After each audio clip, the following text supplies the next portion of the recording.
Welcome to Heroes and Droids, your guide to movies and TV shows about superheroes, sci-fi, Disney, and action. From Marvel to DC, from Star Wars to Star Trek, from James Bond to the Fast and the Furious. We will review theatrical films and streaming delights you care about most. This week we're reviewing Star Trek Strange New Worlds episodes 4 and 5. Oh boy. I am your host, Doc Rotten. 5 and 6?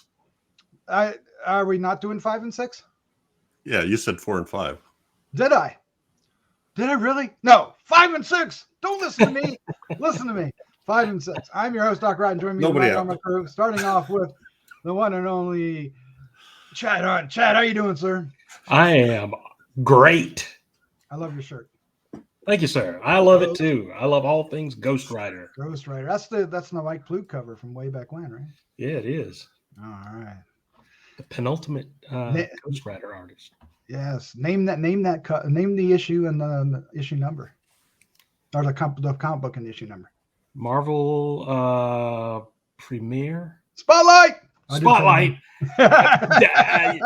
No, it's too late. Oh, stump the artist. All right. Also joining this week is our special guest host, all the way over from Decades of Horror.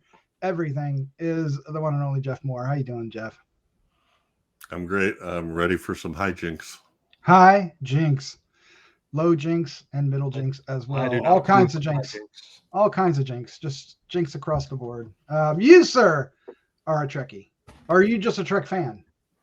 Do you identify yourself as a Trekkie? I would call myself a Trek fan. Okay. I'm totally caught up with all the Star Trek episodes now, except season 2 of Picard. That's actually amazing, because there would be no way I could ever do anything like that myself. I couldn't do it. Me either. There's like 700 or 800 episodes of Star Trek. I couldn't do it. I've said it before. Jeff. Said it before in the past episodes. I am a huge fan. I've probably seen all the original Star Treks, and I've watched all the movies. And I've seen an episode here and there, but that's about my extent of it. So this is a real treat for me to go through these episodes, and I'm real excited to keep this up. It's been eye-opening to back to the Star Trek world. But let's. What we're going to do tonight is we're going to give our first impressions of episodes 5 and 6.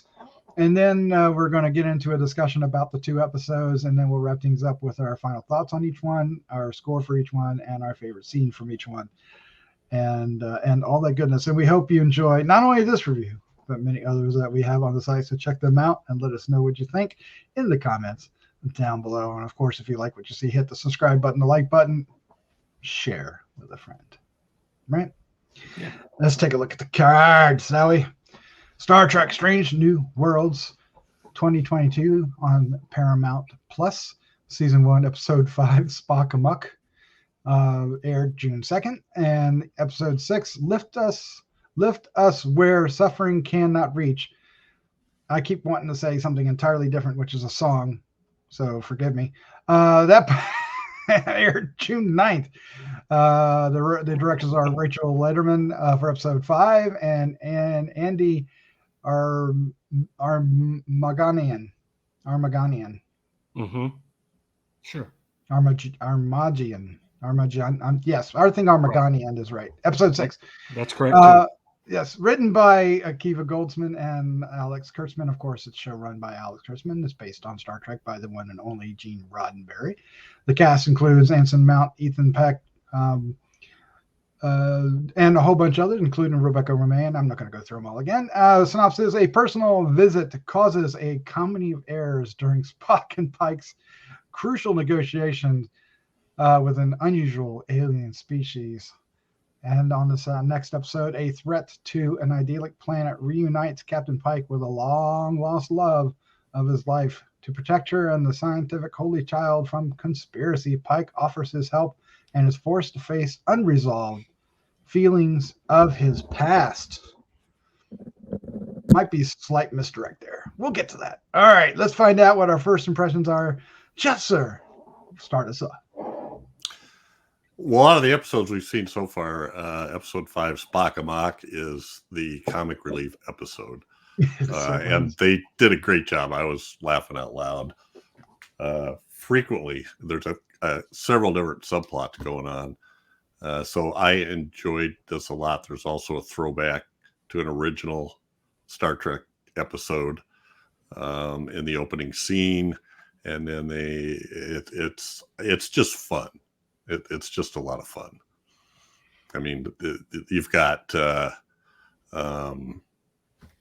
someplace I wrote all this down. So you got the lost notes of Jeff Moore.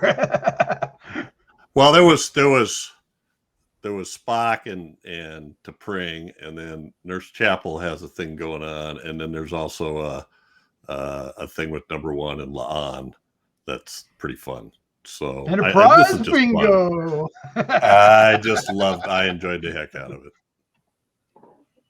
And what, are we going on? Do I just go on and talk about the other one too? Yep. So number 6 is also kind of a throwback. I felt like out of what we've seen so far, it felt the most like an original Star Trek series episode, in that, you know, Pike was doing the Kirk MO of having the long lost love, or the fallen in love, or whatever's going on with whatever alien race they're dealing with that week. Smoochy, nug. Yep. Yeah, it was a frequent occurrence in the original series. So this is kind of the first one like that, but there's a lot more depth to it, and they get into a major question of morality and philosophy, etc. There's also a backstory with Dr. Mbenga and his daughter, he keeps putting into the transporter buffer to try to save her. So anyway, I enjoyed this one as well. Enjoyed it as well. That sounds like 2 fun episodes then. Chad, sir, what was your first impressions of episodes 5 and 6? First impression was this series continues to be fun and entertaining, and I've loved episode 5. Even the original series and some of the others have where they take a little breather in between the more serious episodes, and this is one of those episodes where you get to find out a little bit more about the crew. Some character building, you get to find out what makes them tick, and some, so stuff like that. So at the same time, there's a little bit of comedic, stuff going on as well. Which hijinks. Yeah. Some Freaky Friday stuff going on in there, mind swapping, that kind of thing. That was really, really enjoyable to watch. I mean, even for Star Trek, some of that stuff is a little far-fetched, but the way it's written and acted, it really made it fun. So I enjoyed this episode a great deal. Episode 6 got into a little bit more heavier subject, like Jeff said, of morality and philosophy, and sort of making you think about things a little bit. With the little, what was he called? The first servant. Yeah. I found him to be very, very interesting. And the reason that they wanted him kidnapped and all that kind of stuff, there was a group that was after him to kidnap him. But as always, things aren't always what they seem with these kind of episodes with Star Trek and everything. And it was, and the reason that he had to get back to this planet before the Ascension, it was called, and we find out what all that is, which we'll talk about and everything. But it was just a really, really some points were brought out that really made you think and really made you question some things.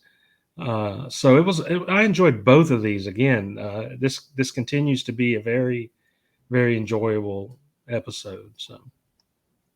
Yeah, I concur. I really enjoyed Spock Amok. just for the levity of it all. It was so much fun. I mean, there's plenty of conflict in it, and there's things happening, but it does allow us a lot of character building and on a great many of the cast members, and it's quite rewarding, and I enjoyed the heck out of that. And the latest episode, episode 6, is a like you said, it's a bit of a turn, but I agree with Jeff. It felt very much like the original series, more so than episode 5. I think 5 is actually the one that has most of its own identity. It's just that Pike in this episode is acting like, how I remember Kirk acting. He's not acting the same, but you always get some smoochy nuggies going on, and but it's all in context of the story. Starfleet talk. Huh? Yeah, those are terms. And I don't know. It was I found myself, like, holy crap, the episode's over. That was fast, and it just felt like it went by so quick. It was so much fun, and there but really it's almost entirely Pike. I mean, some of the other characters walk in and out of the story, but it's mostly Pike. And we haven't had a Pike centric episode, which I think is why it felt like the originals, because it almost always concentrated on Kirk, right?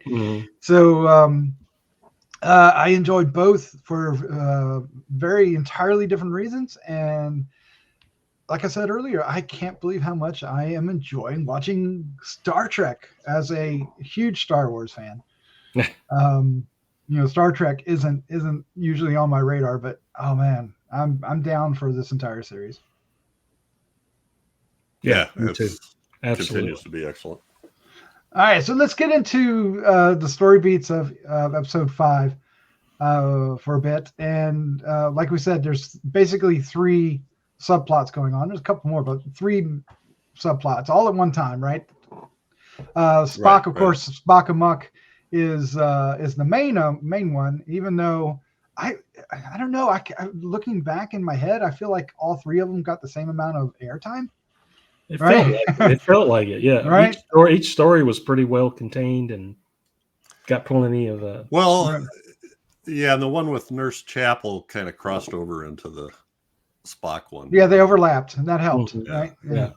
Because Spock goes and gets advice, and you're kind of wondering, like, who should be taking it away? And I don't know. It leads to a lot of. And then and Chapel went back and said, I think it was, I can't remember if it was Uhura she said it to, or I can't remember which one. She Probably goes, Ortega. Maybe Ortega. Yeah, I just gave Spock relationship advice, and the look on her face was like, "You did." Oh my! Not a good idea with Vulcans. Yeah. So I assume you guys noticed in the opening dream sequence with Spock, the comparison of that scene to the episode from the original. I think it was the first episode of season 2 of the original series, Amok Time, right? Where Spock is going through Pon Farr, and he goes back to get to Pring, and he has to do the Caliphie, and he has to fight Kirk. And this one, in his dream, it's the human Spock fighting the Vulcan Spock, because he's worried that the Pring isn't gonna like him because he's too human. But the music was the same music. Yeah, it was the same music. I went back and watched the original one and went, I knew that sounded familiar. I'm like, I gotta check this out and make sure. But they changed it just enough for it to sound different. But where did you catch the original one? Is it on Paramount? Yeah, all the tracks. All of them are Paramount. Oh, I'm going to watch the original series again now. I'm just waiting for Tribbles to show up. I'm kind of have my Tribble. Oh yeah, somewhere. Oh, I'm sure Harry Mudd will show up. Harry Mudd too. Yes. Harry Mudd was on Discovery. Was he? Yeah. So it's a lot of crossovers. Anyway. But this was primarily Spock centric, I guess we could say, because it was all about him and T'Pring and their Freaky Friday or Freaky Vulcan Day swap led to a lot of hijinks, which was great, and it really it actually I loved how they used that to have them understand each other, right? Yeah. And they didn't push it too far, but we did get a nice punch out of it. That was there's nice. some great dialogue. Yeah, great dialogue in there too. And the way they write those two, Spock and T'Pring, is just amazing. And the acting too. I felt like they were playing each other. You know, well, just like it's hilarious, but she's so deadpan. They're so deadpan in how they talk because they're Vulcans. Yeah. And just I don't like hijinks. I don't like just or something like that. Hijinks. I do not like hijinks, and then he says, "But it appears that hijinks are the only logical course of that." I know. I love it. We must hijinks. I like. I almost said Kirk. Pike's interaction too, because we get the aliens that are the other race that's one. They're trying to get them. The Rongovian. They're trying to get them to join the Federation, and that actual little subplot was really fascinating too on like the politics side, right? Because it comes in like what are they trying to do, and they couldn't figure it out. They couldn't figure out how to make these guys happy, and it turns out that they were almost empathic toward whoever they were talking to, and adopted the behaviors and everything of who they were talking to. And so that's what worked for them was when Pike adopted their point of view. Yeah. What was the general said? Like you're or the admiral, was it admiral? He goes, you're doing this whole relationship on a hunch. Yeah. What was that all about? I don't know. It's a good hunch. Well, I got to go back with there was a great line too where they have to tell, where Spock and T'Pring have to tell Pike what's going on because God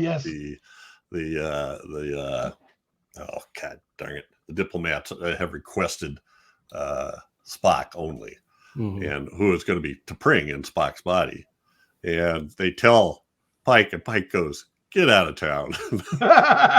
Spock says, "We are not in a town." I don't know. The responses, I thought, the writing is so good. I think the dialogue and the conversations that people have and the acting, it just seems so natural. Yeah. And then of course we get the subplot with Nurse Chapman, and it's mostly how she views relationships, which is really fascinating.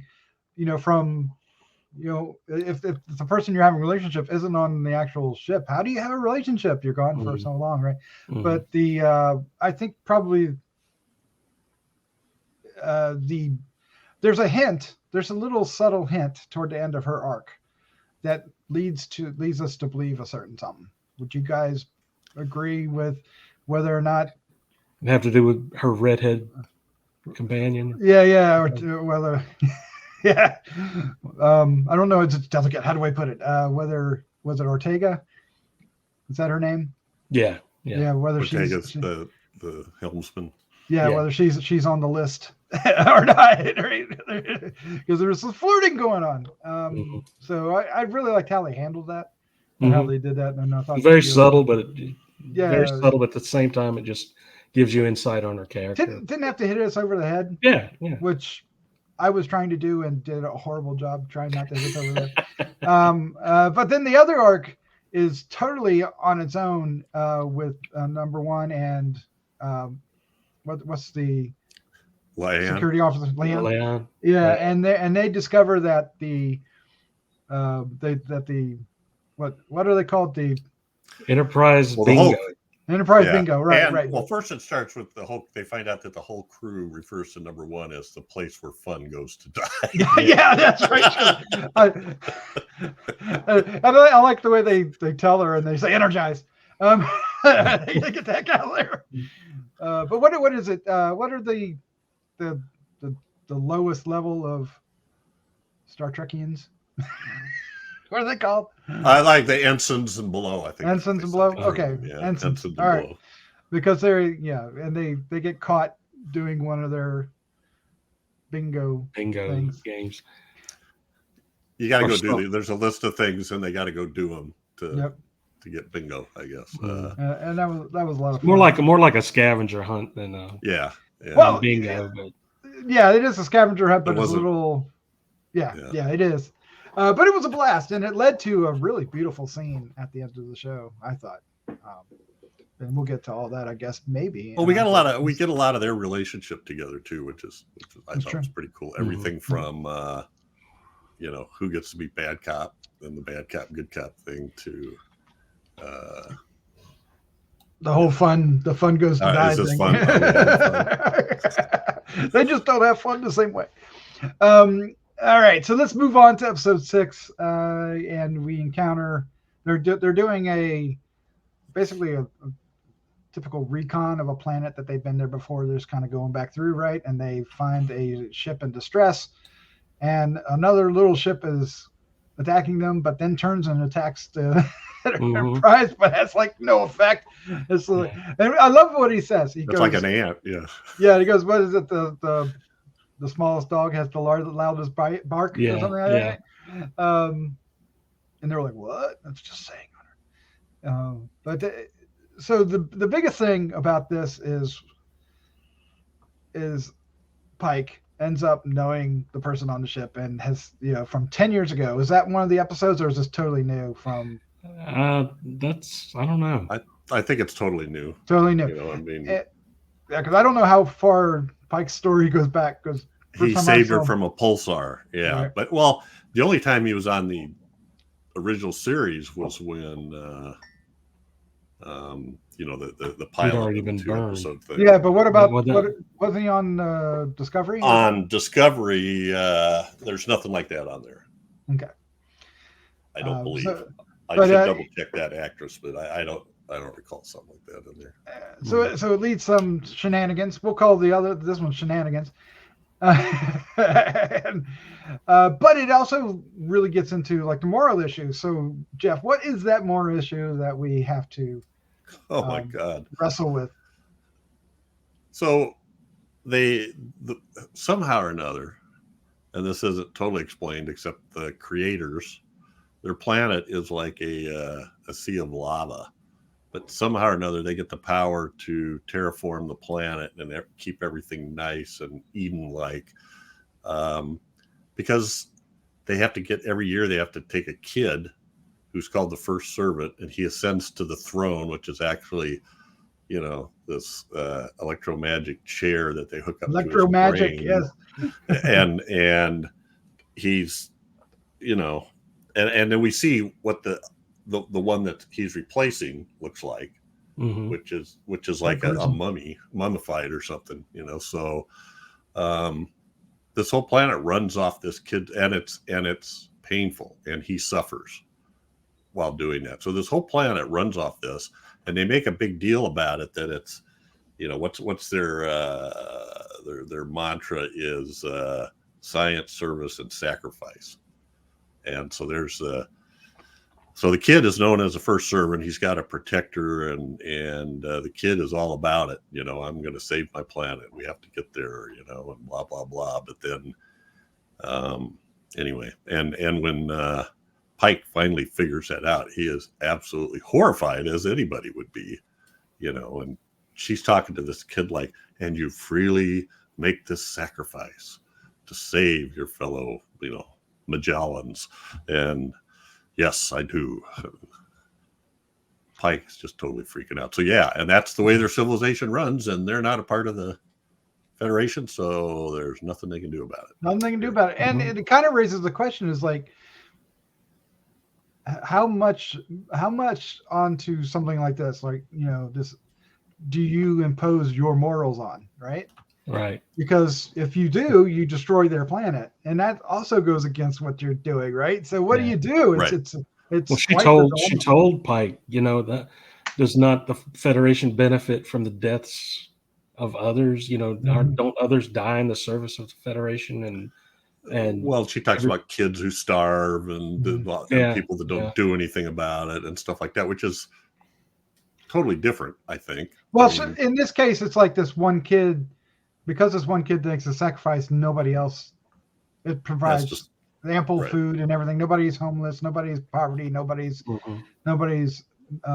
underfed.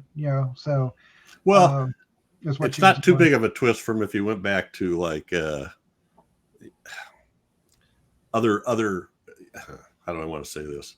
Historical civilizations where they made sacrifices for a better crop or whatever.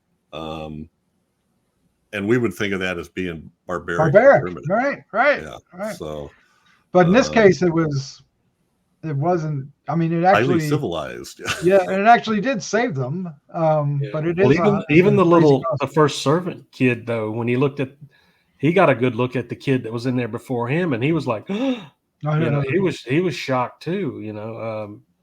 But before that happened, I figured he knew all that, but apparently he did not know. Did not know. Yeah, I don't think he knew. As smart as he was a genius. Yeah, kid. Yeah. I really enjoyed his interactions with Spock.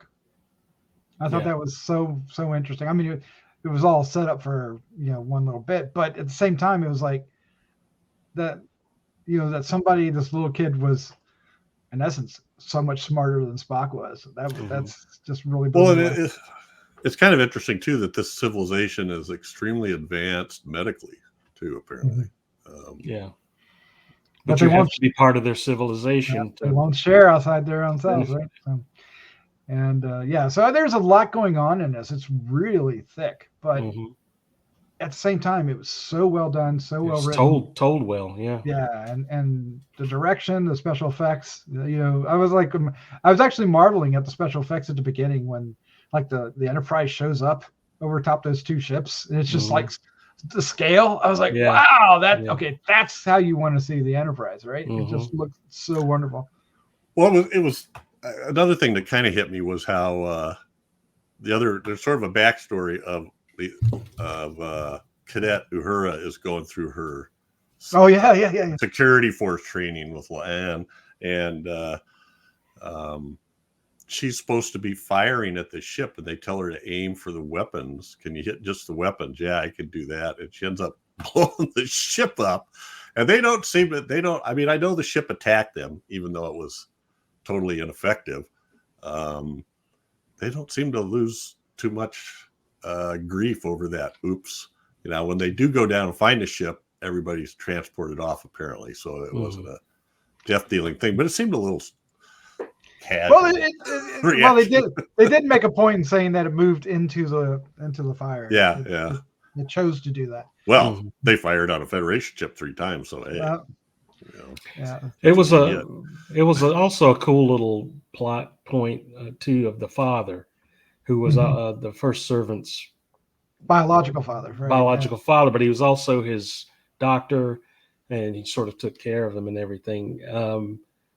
It was another thing, like a couple of episodes back, where number one sort of learned her lesson by what she went through, and then what Pike told her. And we all know that Dr. Mabenga's daughter is in the transporter buffer because she has some kind of disease, and this sort of keeps the disease staved off. The father, when it turns out that they were actually trying to save the first servant after all, but he does end up going to the Ascension and being sacrificed and everything. And he realizes that he's lost his son, that he goes back to Mabenga and says, I can maybe help your daughter. That was a good scene too, that I really liked. I love his reaction to it was tear-jerking. It was really good. Yeah. Really he's a really good actor too. There's kind of a comic scene in episode 5 with him too, where they're beaming down for shore leave, and he's going to go fishing. Oh yes. Yeah. Oh my God, that felt familiar too. I felt very, very.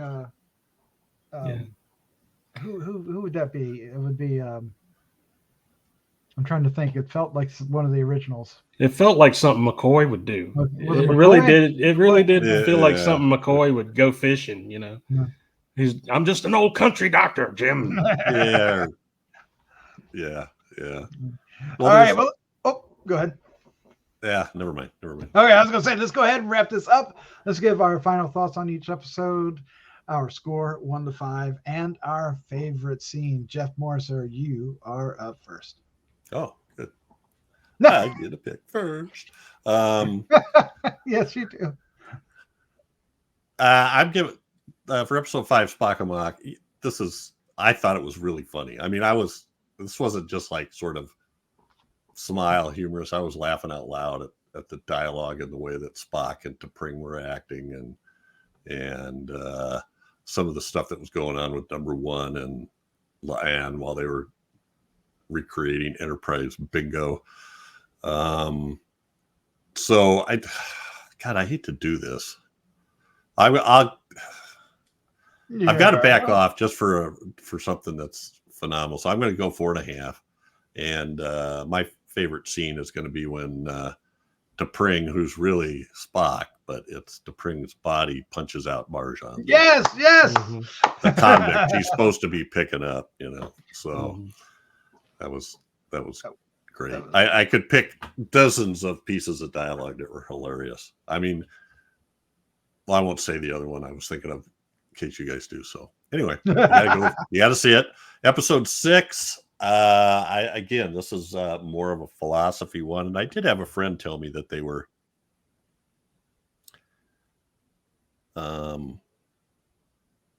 that didn't like this new series as much because it was so woke. And I was sort of like, I haven't discussed it with him. I probably will at some point, but I think that's what Star Trek's always been, quote unquote, woke in terms of progressive and dealing with issues. And well, didn't it literally have the first interracial kiss on screen? Yeah.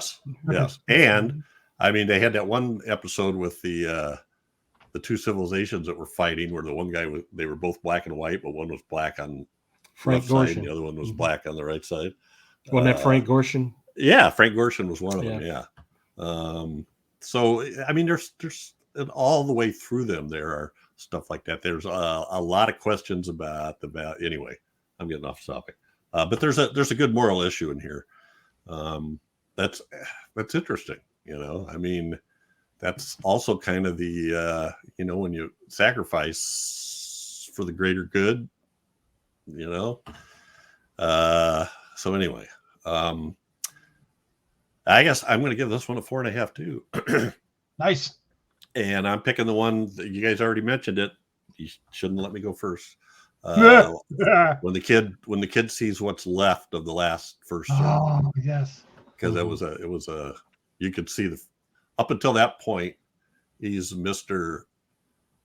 I'm the first servant. I'm making a sacrifice. Then he sees that thing, and then you just see fear and the horror of realization come into his eyes. Yeah, and Pike reacts to it too, so that's really sells it. Yeah, it's a great scene. Yeah. Chad, you're up next. Your final thoughts, your score, favorite scene. Final thoughts are these 2 episodes really? This is the most consistently enjoyable show I've watched in a very long time. Where episode after episode, it's just I enjoy it so much. And episode 5, very much so because of the lighter tone and the character development and everything like that. So I give both of these 4.75. No, nice. Favorite scene was when Spock and T'Pring were having their little premarital spat or whatever, and it was just so deadpan delivered, and it's so well written. I just enjoyed that very much. I just thought that was awesome. Episode 6, like 4.75, is a, like we said, it's a heavier episode. I'm really I enjoyed Pike in this one a lot. Even with his Johnny Bravo hair. Yeah, he did have Johnny Bravo. Oh my God, it was a little poofed. Or Max Headroom, whichever one you want to. Yes, that's exactly what I was saying. But Johnny Bravo's pretty good. But I love how Anson Mount plays Pike. It's just an everyday dude, every day. Like when he said in the other episode, "Get out of town," that was just so down to earth Kirk kind of stuff, and I like that. I like that a lot. Favorite scene was the one I mentioned earlier. All the other stuff was really, really good, but the scene that really got me was when the doctor realized he had lost his son and decided to help Dr. Mabenga, and that was just that just wrenched my heart out. That scene, but it was so good. But yeah, so it's very, very well written show, and I can't see how anybody would not like this and be a fan of Star Trek. Yeah, I don't think you have to be a fan of Star Trek. It's just good sci-fi. And you know, Jeff, you were talking about the original Star Trek. Sci-fi has always been able to do that, right? It's been able to approach these things that a drama couldn't do at a time in which you may be addressing it. But because it's with an alien race or some, it's out in space, it's all sci-fi, you can get away with it and you can really tell. And I think that was Gene Roddenberry's mantra. I mean, that's what he was doing, right? And we've talked about that. It's been written a lot, right, about that. So, I'm surprised about this big. I didn't see it as too woke. That's interesting. Just the series in general. And I have seen that. I saw that written someplace else, and this was the first person I knew that actually said it. It's funny, because that hadn't really occurred to me. I was just been enjoying it. I mean, I could see it, but at the same time, I thought I love these two episodes because each one handles an aspect of the original Star Trek series that I love. The comedy side and the big moral dilemma side. And we would get those often, and this does this wonderful. And we get of course our the two arguably favorite characters. You get Spock centric and you get Pike centric, so that helps too. But both of these both episodes allow character development across the board, and I don't know, I'm not a Star Trekkie by any stretch of the imagination. But I agree with you, Chad. This is probably the most consistently entertaining series I've seen in a long time. It really is. It really is. There's no, that was an episode. No, this is like, oh, this is good. This is good. This is good. So I'm going to give it 4.5 each as well. Favorite scenes. The first one, there's so much I could pick, but visually, I'm just going to go with a visually really exciting, stunning scene, I thought. And that was at the end when what was the alien race called again, Jeff? The Rongovians. Rongovians. Episode 5. Yeah, episode 5 when they were flying away, and they have the I forget what the spaceship reminded me of, like I don't know, like some other sci-fi movie with the has the sails, but it also had the flags, right? And it flew over the Enterprise, and our one and the security officer are on the deck, actually on the ship, right? Outside the ship in this special area that they can breathe in. And I thought it was just such a beautiful scene. And I could pick 100 scenes that are dialogue alone, but that scene visually I found incredibly striking. So from episode 6, what is it? What's it? Gosh, what can I do as my favorite scene? Because there's so many. I think it's going to have to be with the kid again, right? With the what was it called? The First Servant. And I'm going to pick 2 since this is the last one, because they're parallel, right? When he's talking to Spock, and they're just talking about stuff, and he really catches Spock's attention, right? And it challenges Spock's intellect, and I really love that. And then the flip-flop that he ended up spending some time with the daughter when she was one of her times out, and he made her like a little a game on the floor, like a hopscotch game. Like a hopscotch game, but it was a little different. And I just thought, I said, how wonderful is that this girl gets the opportunity, to connect like that, and that he, it just like, I just really, and now I was hoping for something. Cool. I was hoping for something different, but sadly it's a little more tragic. But I, as an ending for this new character that we get introduced to it. So I just really enjoyed that, and the Dr. Mbenga, his reaction to it is strict but sensitive, and it's really interesting. It's complex, right? because he's like, you gotta get back in this chair. Mm-hmm. But he's also like, you could see that he likes seeing her have fun. Yeah, he's like grateful that it happened. And being a kid, time. yeah. Right, yeah. So I'll go with that because I thought it was so. This character. I really like this character. I kind of wish he would be. He'll get his own. Yeah. Show.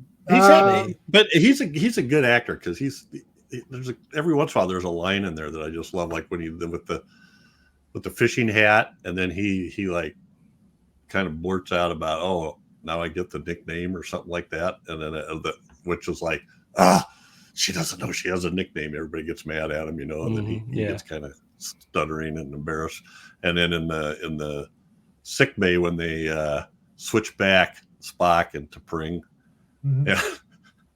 Nurse Chapel is going to him. I suppose we're both going to get nerve pinches as a result of this. And he said, oh yeah, probably. But the way he said it was just so, I don't know, something about it was so natural. It wasn't it's so real. I wanted to make a quick comment is I don't look at the trivia stuff on these because I figure it's a new series and there's probably not much, but I'm wrong. I'm glad all three of us said that episode 6 seemed the most like the original Star Trek because in the trivia it says the script was based on an unused script from the original series. Oh wow, okay. I can see it. Yeah. Oh wow, that's cool. All right, well there you go. That's our review of Star Trek: Strange New Worlds episodes 5 and 6, and we'll be back in a couple of weeks to do 7 and 8. Yes. How many episodes are there? 12? 13. 13. Okay. So we'll have one at the end. Yeah. Awesome. Great series. And they better be renewing it for season 2 right now. I want to hear it. It's not guaranteed. Oh, it's renewed. Is it? Okay, good, good. Yeah. All right. Chad, Jeff, thank you for joining me. This was a lot of fun. Yeah, it was. Thank you. It is. I love talking about this. Mm-hmm. So do I. Now, if I could get you guys all to binge Star Trek Discovery so we can talk about it. Nope. Okay. Not gonna do it. All right, let's take it. Good. All right. Good night. Good night, everybody. Still not gonna do it. He's still not gonna do it. Jeff's not gonna say good night. Say good night, Jeff. He did. Hijinks. Everybody loves hijinks. Good night.